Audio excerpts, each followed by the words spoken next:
Je m'appelle Emma, je suis responsable de la prospective et je suis chez Canal+ depuis 6 ans. Je travaille au sein de la direction de la marque, dont l'objectif est d'accompagner la marque Canal+ et l'ensemble des marques qui composent le groupe Canal+, de la définition de leur stratégie éditoriale à l'activation de l'ensemble des leviers de développement de cette stratégie, à la fois à l'antenne et hors antenne. Mon job peut être scindé en 3 parties. Dans un premier temps, je participe à la définition des stratégies éditoriales de chacune des chaînes du groupe Canal. Il y a la chaîne Canal+, que tout le monde connaît, mais il y a aussi toute une pléiade de chaînes thématiques payantes comme Comédie+, Ciné+, Planète+, etc. Une fois qu'on a défini cette stratégie éditoriale, alors à ce moment-là, je vais accompagner les équipes éditoriales qui vont la mettre à bien avec un travail de veille internationale. L'objectif, c'est que chacun des programmes qu'on diffuse à l'antenne reflète bien l'image de la marque qu'on a définie au préalable.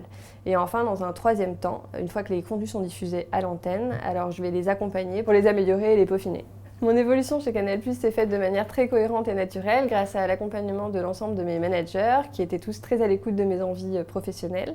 J'ai commencé par intégrer les études marketing, d'abord aux études d'audience, puis ensuite aux études qualitatives avant de prendre mon poste actuel. Canal+, c'est plus qu'une chaîne, c'est une marque qui crée et c'est vraiment cette capacité à produire des contenus qui n'existent pas encore, à faire découvrir aux téléspectateurs de nouveaux univers, de nouveaux types de personnages, de nouveaux décors, de nouveaux formats de narration. C'est vraiment ça qui me plaît aujourd'hui chez Canal et qui fait que je suis fière de travailler au sein du groupe. On a toujours tendance à dire que Canal+, c'est le terrain de jeu privilégié des talents du cinéma, de la culture, de l'humour, mais c'est aussi un terrain de jeu formidable pour tous ceux qui font la chaîne. Quand on arrive chez Canal, on nous demande, comme la plupart des grands groupes, un rapport d'étonnement sur les processus d'organisation, sur l'ambiance au travail, etc. Et il se trouve que la plupart du temps, ce rapport d'étonnement prend la forme d'une rédaction ou d'une présentation PowerPoint.